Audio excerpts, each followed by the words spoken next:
Marriage is a magnifier. It's either going to magnify the good or it's going to magnify the misery. But it itself will not correct the issues that already exist in a relationship. And boy, are there some issues people are facing when it comes to being married. But not because marriage is bad. As far as I'm concerned, marriage is an amazing, beautiful thing that I honestly believe more people need to embrace. But that's only when you marry the right person for the right reasons. And you have the right foundation in place to have a successful relationship. Now, the reality is that I would argue most people have married the wrong person. It's just an unfortunate reality. And to be more specific, a lot of women have married, and I have to use the word, knowingly married the wrong man. Now, I say knowingly because deep inside, when I sit down with these women, divorcees, even women currently in their marriages, it's not that they never knew that there was issues, not that they never sensed something was wrong, but they wanted to believe in the good. They wanted to believe things could get better, or even worse, they thought things could change. And that's the issue here.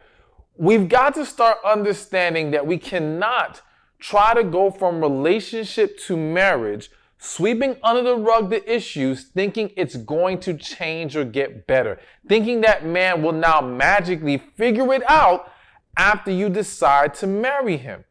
So you've got to start to accept or recognize even better when you're dealing with a man you do not need to marry or hell, even be in a relationship with, but let's make it about marriage. So one of those habits, and before I mention it, be sure to subscribe to my channel and like this video.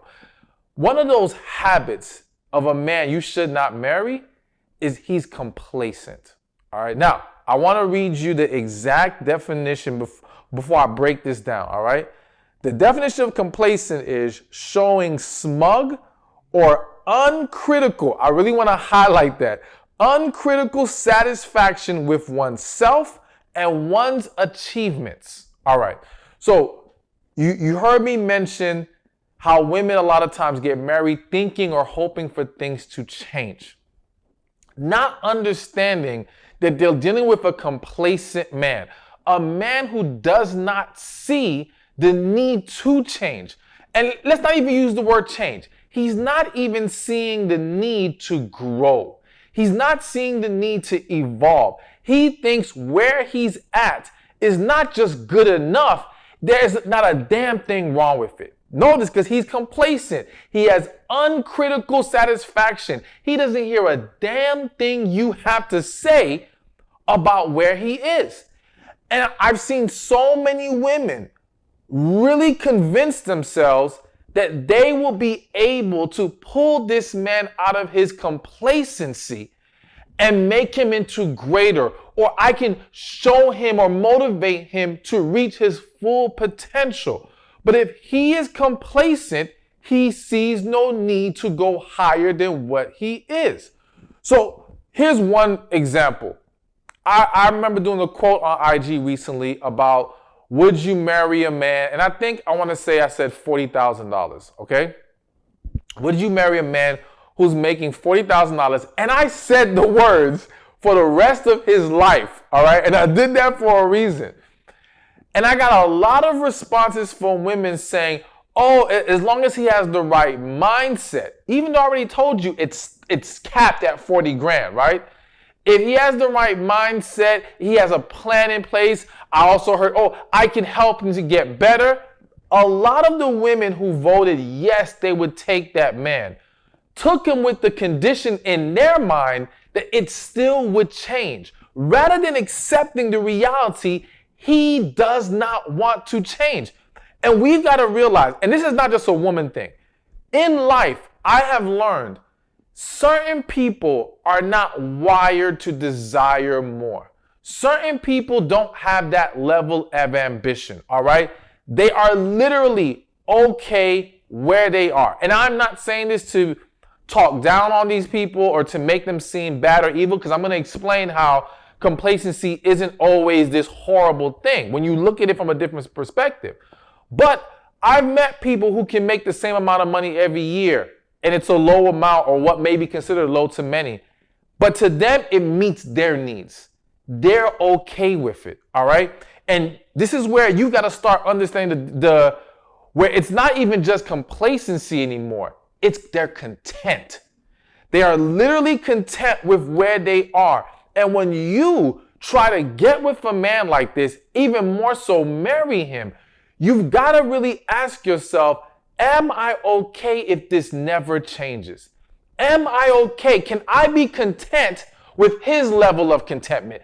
Can I accept where he sees his peak, not where I want to drag him to? Because if you catch yourself or put yourself in a scenario where you're trying to drag him past the complacency, past that place of being content, you now will create an unnecessary burden on yourself and be extremely frustrated because you're essentially dragging him kicking and screaming. And on his end, he will develop a very strong resentment because you are not accepting him where he is. And again, if you think marriage is going to make him step up even more, well, hell, we're going to have maybe kids one day and this and that. No. If his mind, if his wiring says this level's okay, you got to either, again, can you take it for what it is or no? So if he is complacent and you know you want more than what he is accepting, this is not a man to marry. This is not a man to entertain.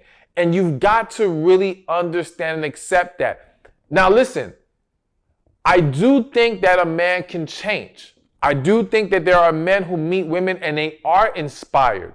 But I do believe that those men who want more, they already have something in them that wants it. Sometimes they need a kick in the pants. Sometimes they need some good encouragement and support. But they already have a wiring within that says go for more. And so this is why it's very important to evaluate it from that end of, okay, how are they really built? But it's more important that they find this within themselves, because now here's the other problem. If this is a scenario where you can help push him, if you are the only thing that helps get him to the next level, then now you put the burden on you to always have to put him on your back and get him there. Like, don't get me wrong. As a woman, when you get with the right guy, I do believe, as I said, marriage can magnify, and it can magnify the good. And if he has that work ethic, that desire, that ambition, you can magnify it. But if you are the only source of what motivates him, it's not his purpose, it's not a desire for self, it's nothing else but you, then when you want a day off from having to push and motivate, what's he going to do, slack off now? Now he doesn't have it in him? When you're not staying on top of him and saying, you got to do this, you got to do this. Like, you don't want to have to deal with that forever. Now, listen, if you're going to tell me that's okay for you for the rest of your life to always be the one pushing, all right, cool. Do your thing. But what I have seen is that women don't mind giving a push, but they don't want to have to carry. You understand? They don't want to have to continuously carry this man. So to wrap this point up, if he is complacent and content and you are not accepting of the level that he has embraced in his life, that is not a man you should marry. Hey, thank you for watching this video. Be sure to check this one out right here, and I'll see you there. So the first thing I want you to be mindful of when God sends the one is to slow down and pray more. So quick story. There was a woman where she actually went through a relationship and